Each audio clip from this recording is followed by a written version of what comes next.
Today's Bible verse comes from John chapter 15 verse 12, King James Version. This is my commandment, that ye love one another as I have loved you. John 15:12 is a direct command from Jesus for his followers to love one another as he has loved them.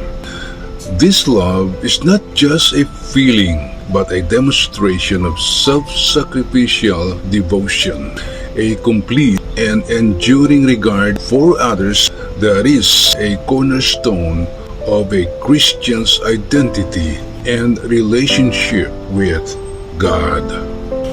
Key aspects of John 15:12. Number 1. A new commandment.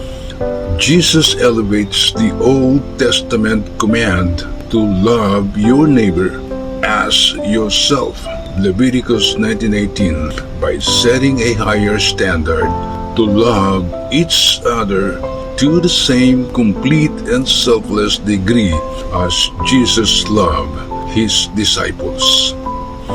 Number 2. Source in Jesus' love. The model for this love is Jesus himself, who loved his followers comprehensively and fully, even to the point of laying down his life for them.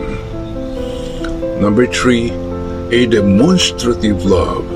This command is not about mere tolerance, but about deep, sincere appreciation and high regard for one another.